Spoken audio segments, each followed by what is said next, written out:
The Cherokee Treaty of 1866. Article 1. With the United States. Preamble. Whereas existing treaties between the United States and the Cherokee Nation are deemed to be insufficient, the said contracting parties agree as follows. Article 1. The pretended treaty made with the so-called Confederate States by the Cherokee Nation on the 7th day of October, 1861, and repudiated by the National Council of the Cherokee Nation on the 18th day of February, 1863, is hereby declared to be void. Cherokee Treaty of 1866 with the United States. Article 2.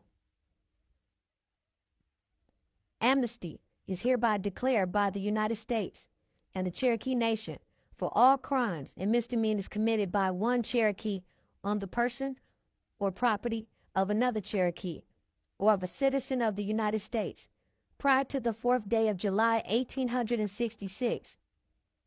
and no right of action arising out of wrongs committed in aid or in the suppression of the rebellion shall be prosecuted or maintained in the courts of the United States or in the courts of the Cherokee Nation. But the Cherokee Nation stipulate and agree to deliver up to the United States or their duly authorized agent any or all public property, particularly ordnances, stores, arms of all kinds, and quartermaster stores in their possession or control, which belong to the United States or the so-called Confederate States, without any reservation. Cherokee Treaty of 1866.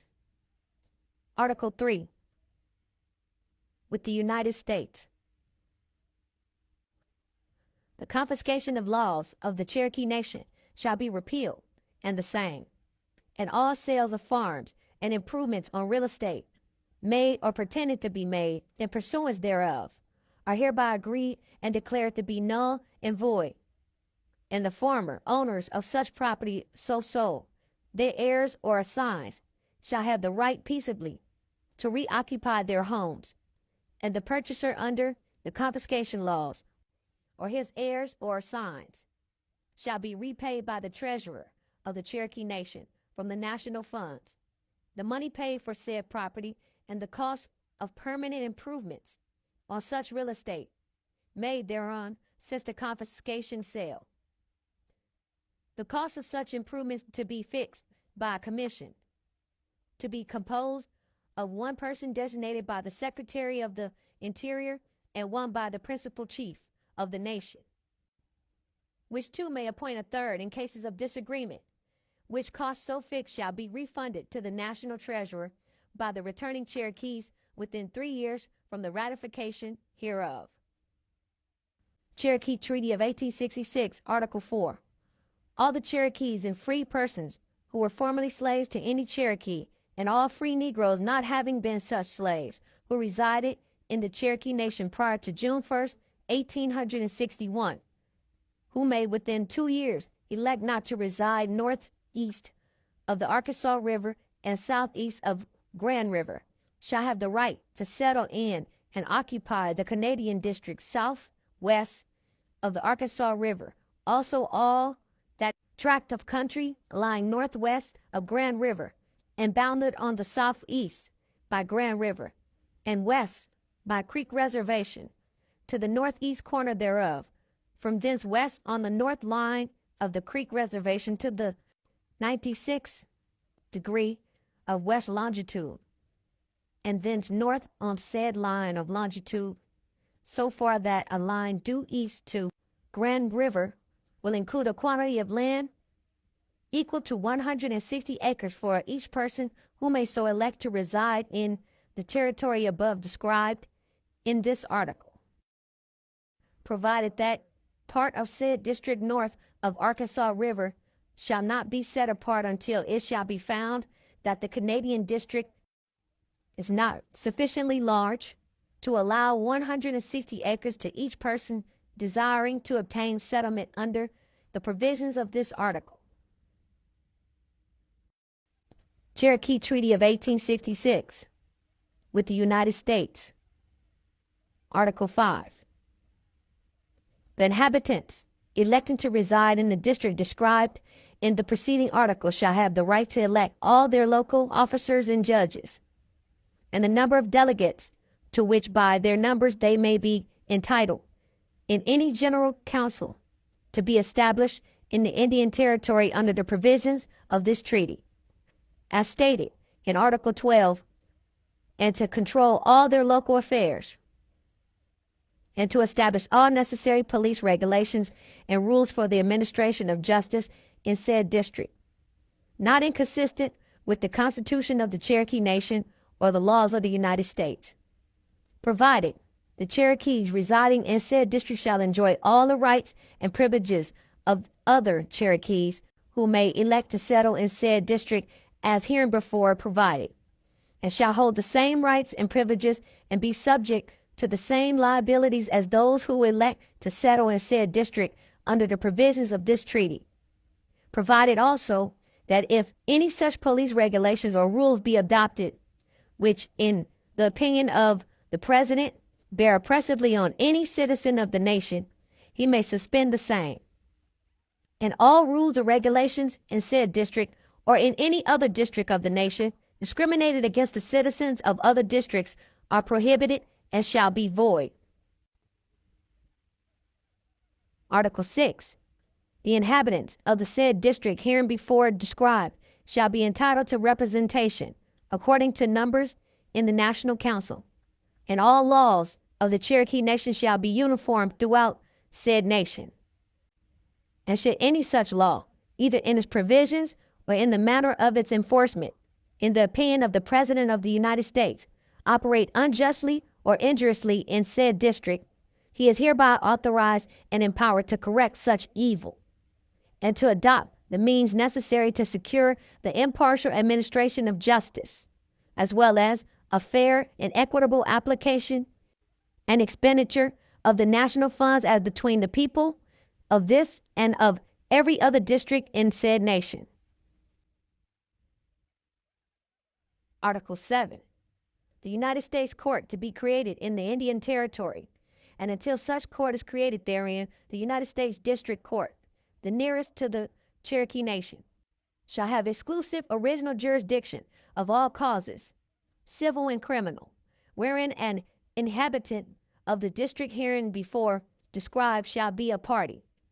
and where an inhabitant outside of said district in the Cherokee Nation shall be the other party as plaintiff or defendant in a civil cause, or shall be defendant or prosecutor in a criminal case, and all process issued in said district by any officer of the Cherokee Nation to be executed on an inhabitant residing outside of said district, and all process issued by any officer of the Cherokee Nation outside of said district to be executed on an inhabitant residing in said district shall be to all intents and purposes null and void, unless endorsed by the district judge for the district where such process is to be served, and said person so arrested shall be held in custody by the officer so arresting him until he shall be delivered over to the United States Marshal or consent to be tried by the Cherokee Court, provided that any or all the provisions of this treaty which make any distinction in rights and remedies between the citizens of any district and the citizens of the rest of the nation shall be abrogated whenever the President shall have ascertained by an election duly ordered by him that a majority of the voters of such district desire them to be abrogated, and he shall have declared such abrogation, and provided further that no law or regulation to be hereafter enacted within said Cherokee Nation or any district thereof, prescribing a penalty for its violation, shall take effect or be enforced until after 90 days from the date of its promulgation, either by publication in one or more newspapers of general circulation, in said Cherokee Nation, or by posting up copies thereof in Cherokee and English languages in each district where the same is to take effect, at the usual place of holding district courts. Article 8. No license to trade in goods, wares, or merchandise shall be granted by the United States to trade in the Cherokee Nation unless approved by the Cherokee National Council, except in the Canadian District, and such other district north of Arkansas River and west of Grand River occupied by the so-called Southern Cherokees, as provided in Article 4 of this treaty. Article 8. No license to trade in goods, wares, or merchandise shall be granted by the United States to trade in the Cherokee Nation unless approved by the Cherokee National Council, except in the Canadian District, and such other district north of Arkansas River and west of Grand River occupied by the so-called Southern Cherokees, as provided in Article 4 of this treaty. Cherokee Treaty of 1866, Article 9. The Cherokee Nation having voluntarily, in February 1863, by an act of National Council, forever abolished slavery, hereby covenant and agree that never hereafter shall either slavery or involuntary servitude exist in their nation, otherwise than in the punishment of crime, whereof the party shall have been duly convicted, in accordance with laws applicable to the members of said tribe alike. They further agree that all freedmen who have been liberated by voluntary act of their former owners or by law, as well as all free colored persons who were in the country at the commencement of the rebellion and are residents therein, or who may return within 6 months, and their descendants shall have all the rights of native Cherokees, provided that owners of slaves so emancipated in the Cherokee Nation shall never receive any compensation or pay for the slaves so emancipated. Article 10. Every Cherokee and free person resident in the Cherokee Nation shall have the right to sell any products of his farm, including his or her livestock, or any merchandise or manufactured products, and to ship and drive the same to market without restraint, paying any tax thereon, which is now or may be levied by the United States on the quantity sold outside of the Indian Territory. Article 11. The Cherokee Nation hereby grant a right-of-way not exceeding 200 feet wide, except at stations, switches, water stations, or crossings of rivers, where more may be indispensable to the full enjoyment of the franchise herein granted, and then only 200 additional feet shall be taken, and only for such length as may be absolutely necessary, through all their lands, to any company or corporation which shall be duly authorized by Congress to construct the railroad from any point north to any point south, and from any point east to any point west of, and which may pass through the Cherokee Nation said company or corporation, and their employees and laborers, while constructing and repairing the same, and in operating said road or roads, including all necessary agents on the line, at stations, switches, water tanks, and all others necessary to the successful operation of a railroad, shall be protected in the discharge of their duties, and at all times subject to the Indian intercourse laws, now or which may be hereafter be enacted and be enforced in the Cherokee Nation. Article 12. The Cherokee agree that a general council consisting of delegates elected by each nation or tribe lawfully residing within the Indian Territory may be annually convened in said territory, which council shall be organized in such manner and possess such powers as hereinafter prescribed. First, after the ratification of this treaty, and as soon as may be deemed practicable by the Secretary of the Interior, and prior to the first session of said council, a census or enumeration of each tribe lawfully resident in said territory shall be taken under the direction of the Commissioner of Indian Affairs, who for that purpose is hereby authorized to designate and appoint competent persons, whose compensation shall be fixed by the Secretary of the Interior, and paid by the United States. Second, the first General Council shall consist of one member from each tribe, and an additional member for each 1,000 Indians, or each fraction of 1,000 greater than 500, being members of any tribe lawfully resident in said territory, and shall be selected by said tribes respectively, who may assent to the establishment of said General Council. And if none should be thus formally selected by any nation or tribe so assenting, the said nation or tribe shall be represented in said General Council by the chief or chiefs and headmen of said tribes, to be taken in the order of their rank as recognized in tribal usage, in the same number and proportion as above indicated. After the said census shall have been taken and completed, the superintendent of Indian Affairs shall publish and declare to each tribe assenting to the establishment of such council the number of members of such council to which they shall be entitled under the provisions of this article. And the persons entitled to represent said tribe shall meet at such time and place as he shall approve. But thereafter, the time and place of the sessions of said council shall be determined by its action, provided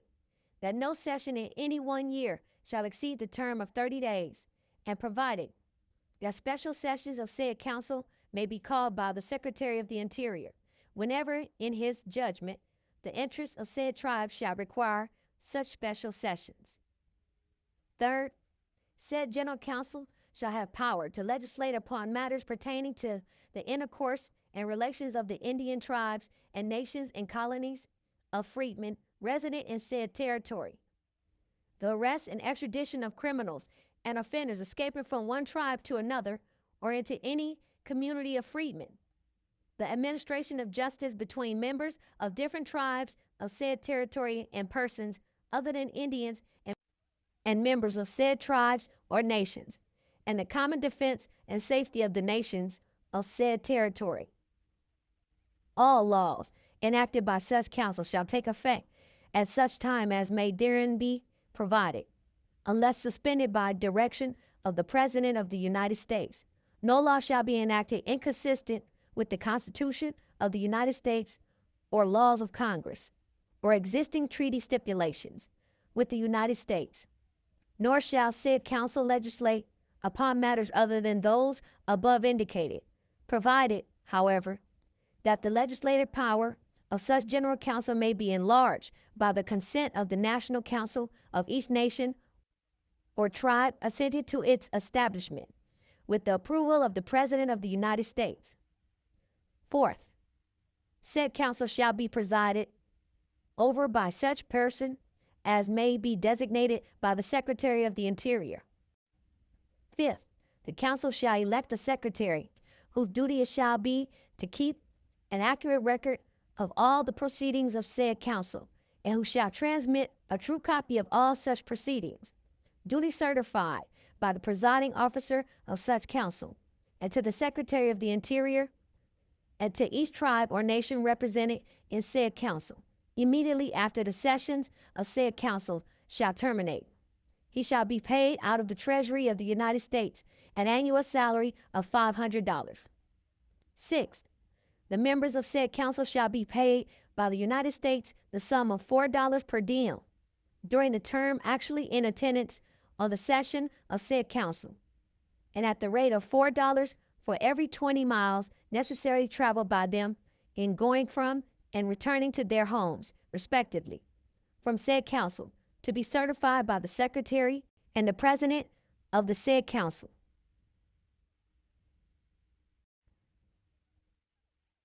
Article 13. The Cherokees also agreed that a court or courts may be established by the United States in said territory, with such jurisdiction and organized in such manner as may be prescribed by law, provided that the judicial tribunals of the nation shall be allowed to retain exclusive jurisdiction in all civil and criminal cases arising within their country, in which members of the nation, by nativity or adoption, shall be the only parties, or where the cause of action shall arise in the Cherokee Nation, except as otherwise provided in this treaty. Article 14. The right to the use and occupancy of a quantity of land not exceeding 160 acres to be selected according to legal subdivision in one body, and to include their improvements, and not including the improvements of any member of the Cherokee Nation, is hereby granted to every society or denomination which has erected, or which, with the consent of the National Council, may hereafter erect buildings within the Cherokee country for missionary or educational purposes. But no land thus granted, nor buildings which have been or may be erected thereon, shall ever be sold or otherwise disposed of except with the consent and approval of the Cherokee National Council and the Secretary of the Interior.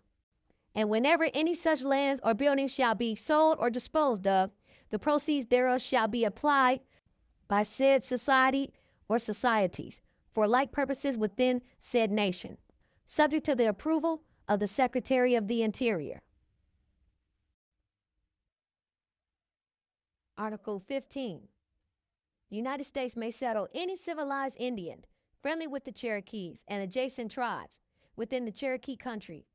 on unoccupied land east of 96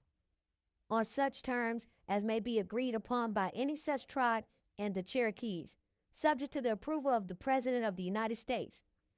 which shall be consistent with the following provisions. Should any such tribe or band of Indians settling in said country abandon their tribal organization,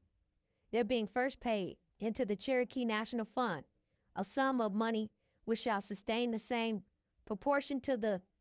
then existing national fund that the number of Indians sustain to the whole number of Cherokees then residing in the Cherokee country, they shall be incorporated into and ever after remain a part of the Cherokee Nation on equal terms in every respect with native citizens. And should any such tribe thus settling in said country decide to preserve their tribal organizations and to maintain their tribal laws, customs, and usages not inconsistent with the Constitution and laws of the Cherokee Nation, they shall have a district of country set off for their use by metes and bounds equal to 160 acres, if they should so decide, for each man, woman, and child of said tribe, and shall pay for the same into the national fund such price as may be agreed on by them and the Cherokee Nation, subject to the approval of the President of the United States, and in cases of disagreement, the price to be fixed by the President. And the said tribe thus settled shall also pay into the national fund a sum of money to be agreed on by the respective parties, not greater in proportion to the whole existing national fund and the probable proceeds of the lands herein ceded or authorized to be ceded or sold than their numbers bear to the whole number of Cherokees then residing in said country. And thence afterwards they shall enjoy all the rights of native Cherokees, but no Indians who have no tribal organizations or who shall determine to abandon their tribal organization shall be permitted to settle east of the 96 of longitude without the consent of the Cherokee National Council or of a delegation duly appointed by it, being first obtained, and no Indians who have and determined to preserve the tribal organization shall be permitted to settle, as herein provided, east of the 96 of longitude without such consent being first obtained, unless the President of the United States, after a full hearing of the objections offered by said council or delegation to such settlement, shall determine that the objections are insufficient, in which case he may authorize the settlement of such tribe east of the 96 of longitude. Article 16. The United States may settle friendly Indians in any part of the Cherokee country west of 96° to be taken in a compact form in quantity not exceeding 160 acres for each member of each said tribes, thus to be settled. The boundaries of each of said districts to be distinctly marked, and the land conveyed in fee simple to each of said tribes to be held in common or by their members in severalty, as the United States may decide. Said lands thus disposed of to be paid for to the Cherokee Nation at such price as may be agreed on between the said parties in interest, subject to the approval of the President. And if they should not agree, then the price to be fixed by the President. The Cherokee Nation to retain the right of possession of and jurisdiction over all of said country west of 96 of longitude until thus sold and occupied, after which their jurisdiction and right of possession to terminate forever as to each of said districts thus sold and occupied. Article 17. The Cherokee Nation hereby cedes, in trust to the United States, the tract of land in the state of Kansas, which was sold to the Cherokees by the United States, under the provisions of the second article of the Treaty of 1835, and also that strip of land ceded to the nation by the fourth article of said treaty, which is included in the state of Kansas, and the Cherokees consent that said lands may be included in limits and jurisdictions of the said state. The lands herein ceded shall be surveyed, as the public lands of the United States are surveyed, under the direction of the Commissioner of the General Land Office, and shall be appraised by two disinterested persons, one to be designated by the Cherokee National Council and one by the Secretary of the Interior, and in case of disagreement by a third person, to be mutually selected by the aforesaid appraisers.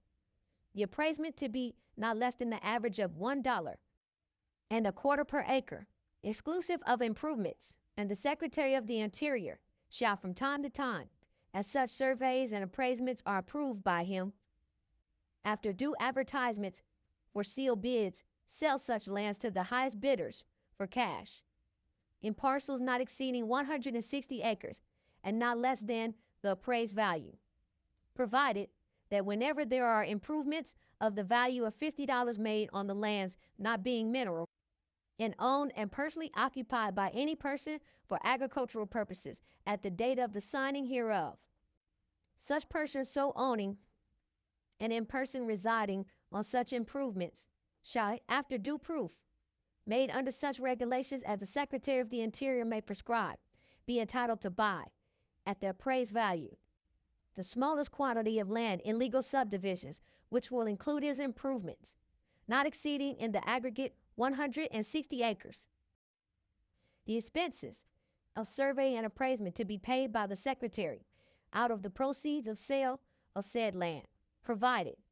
that nothing in this article shall prevent the Secretary of the Interior from selling the whole of said lands not occupied by actual settlers at the date of the ratification of this treaty, not exceeding 160 acres to each person entitled to preemption under the preemption laws of the United States, in a body, to any responsible party for cash for a sum not less than $1 per acre. Article 18. That any lands owned by the Cherokees in the state of Arkansas and in states east of the Mississippi may be sold by the Cherokee Nation in such manner as their National Council may prescribe, all such sales being first approved by the Secretary of the Interior. Article 19. All the Cherokees being heads of families, residing at the date of the ratification of this treaty on any of the lands herein ceded or authorized to be sold, and desiring to remove to the reserved country, shall be paid by the purchasers of said lands the value of such improvements, to be ascertained and appraised by the commissioners who appraise the lands, subject to the approval of the Secretary of the Interior. And if he shall elect to remain on the land now occupied by him, shall be entitled to receive a patent from the United States in fee simple for 320 acres of land, to include his improvements, and thereupon he and his family shall cease to be members of the nation. And the Secretary of the Interior shall also be authorized to pay the reasonable costs and expenses of the delegates of the Southern Cherokees. The monies to be paid under this article shall be paid out of the proceeds of the sales of the national lands in Kansas. Article 20. Whenever the Cherokee National Council shall request it, the Secretary of the Interior shall cause the country reserved for the Cherokees to be surveyed and allotted among them, at the expense of the United States. Article 21. It being difficult to learn the precise boundary line between the Cherokee country and the states of Arkansas, Missouri, and Kansas, it is agreed that the United States shall, at its own expense, cause the same to be run as far west as the Arkansas, and marked by permanent and conspicuous monuments by 2 commissioners, one of whom shall be designated by the Cherokee National Council. Article 22. The Cherokee National Council, or any duly appointed delegation thereof, shall have the privilege to appoint an agent to examine the accounts of the nation with the government of the United States at such time as they may see proper,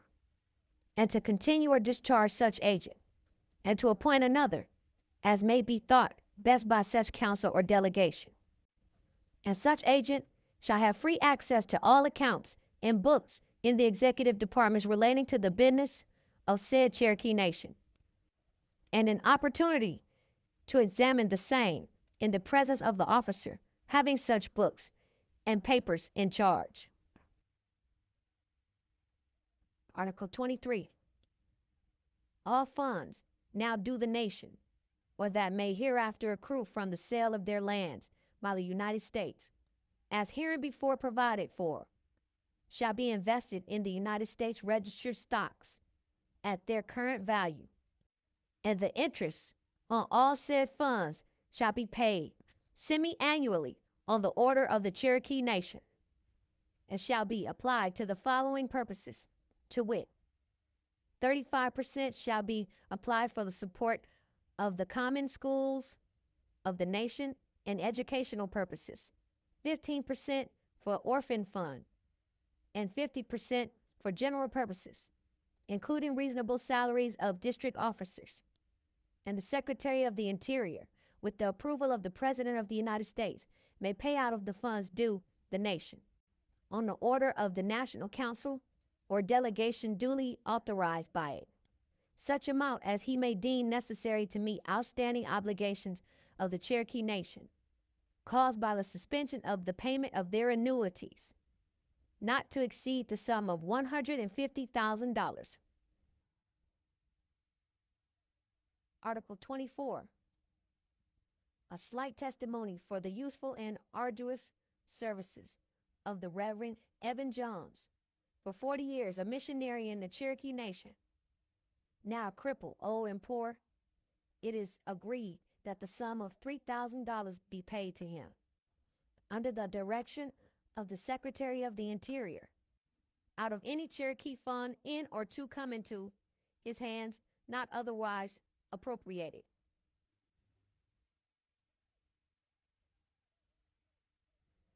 Article 25. A large number of the Cherokees who served in the Army of the United States having died, leaving no heirs entitled to receive bounties and arrears of pay on account of such service, it is agreed that all bounties and arrears for service in the regiments of Indian United States volunteers, which shall remain unclaimed by any person legally entitled to receive the same for 2 years from the ratification of this treaty, shall be paid, as the National Council may direct, to be applied to the foundation and support of an asylum for the education of orphan children, which asylum shall be under the control of the National Council, or of such benevolent society as said council may designate, subject to the approval of the Secretary of Interior. Article 26. The United States guarantee to the people of the Cherokee Nation the quiet and peaceable possession of their country and protection against domestic feuds and insurrections, and against hostilities of other tribes. They shall also be protected against interruptions or intrusions from all unauthorized citizens of the United States who may attempt to settle on their lands or reside in their territory. In case of hostilities among the Indian tribes, the United States agree that the party or parties commencing the same shall, so far as practicable, make reparation for the damages done. Article 27. The United States shall have the right to establish one or more military posts or stations in the Cherokee Nation, as may be deemed necessary for the proper protection of the citizens of the United States lawfully residing therein, and the Cherokee and other citizens of the Indian country, by no sutler or other person connected therewith, either in or out of the military organization, shall be permitted to introduce any spirituous, vinous, or malt liquors into the Cherokee Nation, except the medical department proper, and by them only for strictly medical purposes. And all persons not in military of the United States, not citizens of the Cherokee Nation,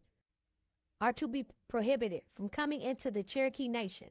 or remaining in the same, except as herein otherwise provided. And it is the duty of the United States Indian agent for the Cherokees to have such persons not lawfully residing or sojourning therein removed from the nation, as they now are or hereafter may be required by the Indian intercourse laws of the United States. Article 28. The United States hereby agree to pay for provisions and clothing furnished by the Army under Opatholia in the winter of 1861 and 1862, not to exceed the sum of $10,000. The accounts to be ascertained and settled by the Secretary of the Interior. Article 29. The sum of $10,000, or so much thereof, as may be necessary to pay expenses of the delegates and representatives of the Cherokees invited by the government to visit Washington for the purposes of making this treaty, shall be paid by the United States on the ratification of this treaty. Cherokee Treaty of 1866. Article 30. With the United States. The United States agree to pay to the proper claimants all losses of property by missionaries or missionary societies resulting from their being ordered or driven from the country by United States agents, and from their property being taken and occupied or destroyed by United States troops, not exceeding in the aggregate $20,000, to be ascertained by the Secretary of Interior. Cherokee Treaty of 1866. Article 31. With the United States. All provisions of treaties heretofore ratified and in force, and not inconsistent with the provisions of this treaty, are hereby reaffirmed and declared to be in full force, and nothing herein shall be construed as an acknowledgment by the United States or as a relinquishment by the Cherokee Nation of any claims or demands under the guarantees of former treaties, except as herein expressly provided.